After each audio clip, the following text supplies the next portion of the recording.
Hello grey മീഡിയസിലേക്ക് സ്വാഗതം. മികച്ച നടൻ മമ്മൂട്ടി 7ാം തവണ കേരള സ്റ്റേറ്റ് ഫിലിം അവാർഡിൽ മുത്തം വയ്ക്കുന്നു നമ്മളുടെ പ്രിയങ്കരനായ മമ്മൂക്ക. അതെ, പല അഭ്യൂഹങ്ങൾ. എപ്പോഴെങ്കിലും ഒരു മമ്മൂട്ടിക്ക് അവാർഡ് വരുമ്പോൾ പലരും പറയുന്നത് മറ്റാർക്കെങ്കിലും കൊടുക്കുക, അല്ലെങ്കിൽ ഇങ്ങനെ ബാക്കി ആർക്കെങ്കിലും വരുമ്പോൾ അങ്ങനെയുള്ള ചോദ്യവും പറച്ചിലും ഒന്നുമില്ല.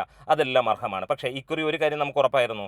ഭ്രമയുഗത്തിലെ കൊടുമൺ പോറ്റിയുടെ ചാത്തൻ്റെ മുകളിലേക്ക് കയറാൻ മലയാളത്തിലെന്നല്ല ഇന്ത്യൻ സിനിമയിൽ പോലും വേറെ ഒരു കാര്യവും ഒരു നടനും ഇല്ല എന്നുള്ളത്. അത്രത്തോളം ഗംഭീരമായിട്ടുള്ള ആ ഒരു പ്രകടനം നമുക്കൊരിക്കലും മറച്ചു വെക്കാൻ കഴിയില്ല എന്നുള്ളത് എല്ലാവർക്കും അറിയാം. അതുകൊണ്ട് തന്നെ മമ്മൂട്ടി മികച്ച നടനാകുന്നു.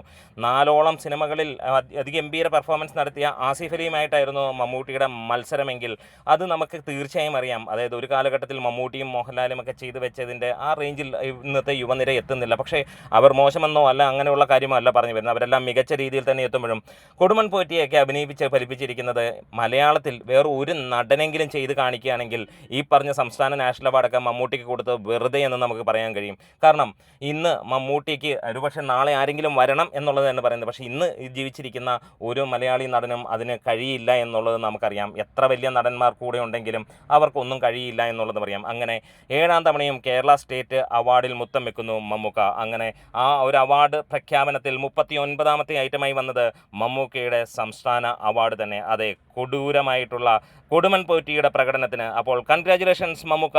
അപ്പോൾ കമൻസുകളുമായി നിറഞ്ഞാടാൻ വരൂ. പലരും പലപ്പോഴും പറഞ്ഞു, ഞാൻ പറഞ്ഞിട്ടുണ്ടെങ്കിൽ മമ്മൂട്ടിക്ക് കിട്ടില്ല എങ്കിൽ ഞാനല്ല അവാർഡ് കൊടുക്കുന്നത്, ഞാനാണ് കൊടുക്കുന്നതെങ്കിൽ 100 വട്ടം മമ്മൂട്ടിക്ക് പല സിനിമകൾക്കും കൊടുത്തേനെയും, ഞാനാണ് കൊടുക്കുന്നതെങ്കിൽ പലവട്ടം മോഹൻലാലിന് കൊടുത്തേനെയും എന്നുള്ളത് ഞാൻ പറയുന്നു.